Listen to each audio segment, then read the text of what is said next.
नमस्कार, मैं राकेश और आप मुझे सुन रहे हो टैक्स जंक्शन पर। तो दोस्तों, आपने जीएसटी का रिटर्न भर दिया, आपको अक्नॉलेजमेंट भी आया, लेकिन डिपार्टमेंट के पास आपका रिटर्न नहीं पहुंचा क्योंकि टेक्निकल ग्लिच था। लेकिन डिपार्टमेंट को भी कोई एरर नहीं दिखा। तो ऐसे में अगर आपका जीएसटी का क्रेडिट का आपका नुकसान हो गया तो क्या हो सकता है? आइए करते हैं हम उसी केस के बारे में डिटेल में बातचीत। ये एक केस है, ये आया था बॉम्बे हाई कोर्ट में। ये case BMW India financial service ने फाइल किया था। तो ये केस के तहत पिटिशनर बीएमडब्ल्यू फाइनेंशियल सर्विसेज का कहना था कि उन्होंने जीएसटी का जो वैट का पहले प्रोविजन हुआ करती थी, महाराष्ट्र में वैट की प्रोविजन हुआ करती थी, और वो वैट के तहत बीएमडब्ल्यू ने 17,07,673 रुपए का उनका क्रेडिट था। वो उनको वैट से लेके जीएसटी में ट्रांसफर करना था। उसके लिए उन्होंने जीएसटी TRAN 1 फॉर्म फाइल कर दिया था 27 दिसंबर 2017 को। उनको वो क्रेडिट नहीं मिला था। उन्होंने रिटर्न भी भरा था, लेकिन उसका क्रेडिट उनको जीएसटी में नहीं मिला था। जो वैट का क्रेडिट था उनके जीएसटी में रिफ्लेक्ट नहीं हुआ था। इसके लिए उन्होंने पिटीशन दाखिल किया था। पिटीशन अपने घटना के आर्टिकल 14 इक्वालिटी की बात करता है। आर्टिकल 265 जहां पे बोला जाता है कि आपके अथॉरिटी हो तो ही आप टैक्स कलेक्ट करो। आर्टिकल 300A आपको आपके प्रॉपर्टी से कोई अलग नहीं कर सकता। ऐसे अलग अलग आर्टिकल्स के तहत यह पिटीशन दाखिल हुआ था। पिटिशनर का कहना है कि हम एक नॉन बैंकिंग फाइनेंशियल कंपनी है, हम रिजर्व बैंक के तहत रजिस्टर्ड है, हम एंगेज होते हैं, जिनको भी गाड़ियों लेने के लिए कर्जे चाहिए रहते हैं उसमें ये कंपनी इन्वॉल्व है। ये लोन देती है और फाइनेंशियल लीजेस देती है कस्टमर्स को, और ये कारपोरेट इंश्योरेंस एजेंट करके भी काम करती है। इन्होंने सबमिट किया था कि हम जीएसटी के साथ रजिस्टर्ड हुए हैं, हम अलग अलग 14 राज्यों में रजिस्टर्ड हुए हैं। बीएमडब्ल्यू का कहना था कि हमने लीजिंग कॉन्ट्रैक्ट एंटर किए थे बहुत सारे कस्टमर्स को, इनके अलग अलग राज्यों में काम चल रहे, उन्होंने लीजिंग कॉन्ट्रैक्ट एंटर करे थे। जीएसटी का रिजिम आया था 2017 में, उसके पहले ही इन्होंने कॉन्ट्रैक्ट एंटर करे थे। और वो कॉन्ट्रैक्ट जो है ये जीएसटी का रिजिम आने के बाद भी अभी भी कंटिन्यू है। पहले वैट हुआ करता था 2017 जुलाई के पहले, तो उसमें भी इनके कॉन्ट्रैक्ट है, वो वाले कॉन्ट्रैक्ट अभी जीएसटी के रिजिम में भी कंटिन्यू चल रहे हैं। उनका ऐसा कहना है कि ये कॉन्ट्रैक्ट जो थे इसमें हमने जो 10% इंटरेस्ट जो है वो हमने पेड कर दिया था, और साथ ही साथ 100% वैट भी हमने पेड कर दिया था। उस समय की जो प्रोविजन थी उसके हिसाब से हमने पेमेंट कर दिए थे। हमने वैट पेड किया था सेक्शन 142(11)(c) के तहत, महाराष्ट्र जीएसटी एक्ट के तहत, और सीजीएसटी के तहत हमने उसको रिटर्न में उन्होंने वैट क्रेडिट जो है उनको चाहिए था कि जीएसटी ट्रान 1 में उनको वो क्रेडिट चाहिए था। उन्होंने 17 लाख रुपए पेड करे थे और उनको वो क्रेडिट चाहिए था इन शॉर्ट।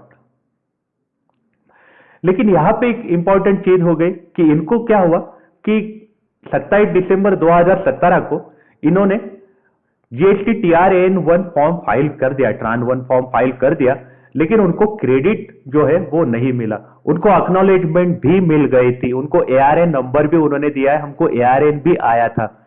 हमने क्या किया कि हमने जैसे ही फॉर्म भर दिया था तो हमने को ईमेल भी आ गया था, और ईमेल पे हमें डू नॉट रिप्लाई का ईमेल आ गया था gst.gov.in की तरफ से। मतलब रिटर्न जो है प्रॉपरली फर्निश हुआ था, इन्होंने अमाउंट भी डाली थी रिटर्न में, लेकिन वो अमाउंट जो है वो डिपार्टमेंट के पास रिफ्लेक्ट नहीं हो रही थी, और ये उनका चैलेंज था। तो उनको ऐसा लग रहा था कि ये केस में टेक्निकल ग्लिच आ गया है जीएसटी की तरफ से।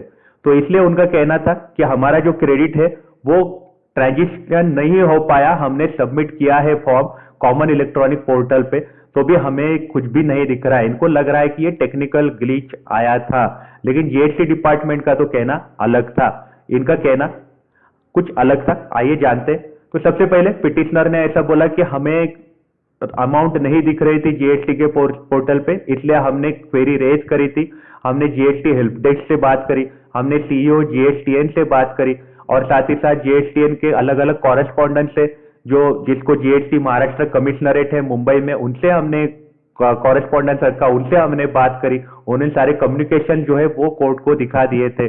और साथ ही साथ हमने अलग अलग तारीखें और अलग अलग इवेंट जो है, जब जो भी है हर एक चीज उन्होंने सबमिट करी थी, जो जो उनकी बातचीत हुई थी वो सारी चीजें उन्होंने एक्सचेंज कर दी थी। हेल्प डेस्क के साथ जो भी हुआ था वो उन्होंने कोर्ट के सामने सबमिट किया था। उन्होंने ऐसे भी बोला कि ये जो वाले जो प्रॉब्लम है हमें आ गए थे पहले दिल्ली और हरियाणा में, दिल्ली और हरियाणा में भी हमें क्रेडिट ट्रांसफर नहीं हुआ था पुराने वैट से नए जीएसटी में। तो इसके लिए उनको क्या सहूलियत दी गई थी कि पोर्टल उनके लिए रीओपन किया गया और उसके तहत उन्होंने रिटर्न भर दिया था और उनको क्रेडिट मिल गया था। तो टेक्निकल ग्लिचेस जो है ये महाराष्ट्र में भी सेम तरीके के हमें आ रहे हैं और हमें दिल्ली और हरियाणा की तरफ वैसे ही हमें फैसिलिटी दी जाए, ऐसी पिटिशनर की दरख्वास्त थी हाई कोर्ट को। पिटिशनर ने ऐसे बोला कि ट्रांजिशन क्रेडिट जो है ये प्रिस्क्राइब टाइम में हमने डाला था और ये हमें हमारे से दूर नहीं ले जा सकता, क्योंकि टेक्निकल लैप्सेस अगर डिपार्टमेंट के पोर्टल पे अगर टेक्निकल लैप्सेस है उसके कारण हमसे क्रेडिट नहीं छीना जा सकता, पिटिशनर ने क्लियरली बोल दिया था। तो यहाँ पे पिटिशनर का 17 लाख का क्लेम था। आइए जानते हैं कि डिपार्टमेंट का यहाँ पे कहना क्या था। डिपार्टमेंट ने बोला कि ये जो रिस्पोंडेंट है जेएसटीएन जो है उन्होंने सारा टेक्निकल एनालिसिस कंप्लीट किया था। ये जो केस है ये हमने फॉरवर्ड भी करी थी। अभी डिपार्टमेंट का कहना है कि ये हमको आया था, हमने इसका पूरा केस जो हमने फॉरवर्ड करी थी रिड्रेसल कमिटी को हमने फॉरवर्ड करी थी, साथ ही साथ ये सीबीआईसी का जो सर्कुलर आया था उसके तहत हमने ये केस फॉरवर्ड करी थी और हमने सबमिट भी किया था। पिटिशनर केस जो है ये अप्रूव नहीं हो गई थी ऑनलाइन फाइलिंग में। तो यहाँ पे डिपार्टमेंट का कहना है कि हमारे तरफ कोई एरर नहीं आ रहा था और जो एरर पिटिशनर कह रहा है कि हमारे तरफ भी कोई एरर नहीं आ रहा था, तो भी वो अमाउंट रिफ्लेक्ट नहीं हो रही थी। तो ये मुद्दा एकदम सामने आ रहा था। डिपार्टमेंट कह रहा है कि हमें कुछ दिख ही नहीं रहा, हमारे पास अगर टेक्निकल ग्लिच होता तो बात अलग थी, लेकिन हमें तो एकदम क्लियर थे हम। तो यहाँ पे एक्शन कोई भी पेंडिंग हमारे ओर से नहीं है, जेएसटीएन ने ऐसा बोला है, एक्शन पेंडिंग हमारे ओर से नहीं है, इसलिए हमने इसको रिजेक्ट कर दिया था। जेएसटीएन को कोई भी अथॉरिटी नहीं है कि किसी को अलाउ करे या नॉट अलाउ करे, ये ऑटोमेटिक हो जाता है, सिस्टम के थ्रू हो जाता है। सिस्टम में अगर कोई ग्लिच है इनको भी मालूम नहीं है ये कैसे हुआ है। इनका कहना है, पिटिशनर का कहना है हमने भर दिया है और जीएसटी डिपार्टमेंट का कहना है हमें वैसी कोई अथॉरिटी नहीं रहती, सिस्टम ऑटोमेटिकली एक्शन कर देता है। तो जीएसटी हेल्प डेस्क जो है उनके पास ये केस टिकट नंबर सबमिट भी हुआ था 1 फरवरी 2018 को, जहां पे ट्रांस 1 जो है ये इशू रिपोर्ट भी हुआ था। टिकट क्लोज हुआ था 1 अप्रैल 18 को, उसके बाद 13 अगस्त 18 को केस फिर खुल गया और 30 अगस्त 18 को केस क्लोज हो गया था। हमने उनको रिजोल्यूशन भी दे दिया था पिटिशनर को टेलीफोन से। तो ये बातें जीएसटीएन डिपार्टमेंट की तरफ से हुई थी।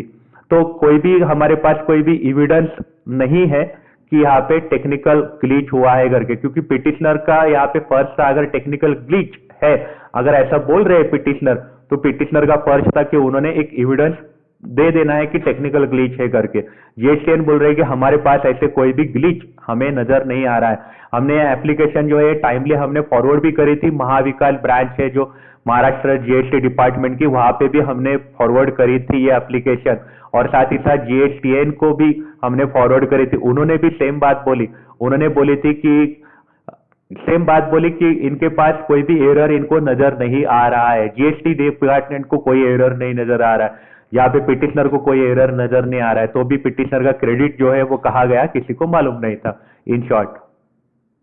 तो पहली मीटिंग जो हुई थी आईटीजेआरसी की, वहां पे भी इन्होंने अप्रूव नहीं किया था क्योंकि उनको कुछ एरर ही नहीं दिख रहे थे, तो उन्होंने अप्रूव नहीं किया था। तो यहाँ पे अलग अलग केसेस का रेफरेंस दिया गया, जहाँ पे भार्गव मोटार्स की केस का एक रेफरेंस दिया गया। भार्गव मोटार्स केस में भी सेम टाइप का इशू हुआ था कि उनका क्रेडिट रिफ्लेक्ट नहीं हुआ था और इस कारण दिल्ली हाईकोर्ट ने क्या बोला था कि आप उनको पोर्टल जो है वो आप इनेबल करके दो और उनको क्रेडिट के लिए वापस से उनको ट्रांस 1 भरने दो। तो अलग अलग केस का नेल्को का भी यहाँ पे रेफरेंस दिया गया था, लेकिन नेल्को का केस थोड़ा सा अलग था। नेल्को के केस में नेल्को भर ही नहीं पाए थे, तो इस कारण उन्होंने क्लेम डाला था। तो ये अलग अलग केसेस का रेफरेंस दिया गया था। आइए हाईकोर्ट ने फाइनल जजमेंट क्या दिया वो हम सुनते। तो यहाँ पे हाईकोर्ट का एकदम क्लियर था कि यहाँ पे डिजिटाइजेशन का ऑब्जेक्टिव क्या है कि आप कन्वीनियंस दो टैक्स पेयर्स को, आप टैक्स पेयर्स को हैरास मत करो। हाईकोर्ट ने एकदम क्लियरली बोल दिया कि डिजिटाइजेशन जो है वो टैक्स पेयर्स के कन्वीनियंस के लिए है, टैक्स पेयर्स को मदद करने के लिए, उनको हैरास करने के लिए नहीं है। हम कॉन्शियस है कि जीएसटी सिस्टम जो है ये अभी भी इवॉल्व हो रही है, इसका इम्प्लीमेंटेशन अभी भी हो रहा है। तो जस्ट कि आपके यहाँ टेक्निकल ग्लिचेस है जीएसटीएन में, और पिटिशनर जो है वो एडमिटेडली फाइल कर पा रहे हैं, अगर ट्रांस 1 अगर वो अपना रिटर्न फाइल कर पा रहे तो पिटिशनर का क्लेम जो है वो एलिजिबल है, आप इसको रिजेक्ट नहीं कर सकते। तो पिटिशनर का पार्ट यहाँ पे फॉल्ट नहीं है, और जीएसटी सिस्टम का ऑब्जेक्टिव जो है, डिजिटाइजेशन का ऑब्जेक्टिव जो है, उसके तहत आप उसको डिनाई नहीं कर सकते हैं। तो इसके लिए हाई कोर्ट ने ऐसा बोला है कि ये अगर आप करोगे तो ये अनफेयर हो जाएगा और अनजस्ट हो जाएगा।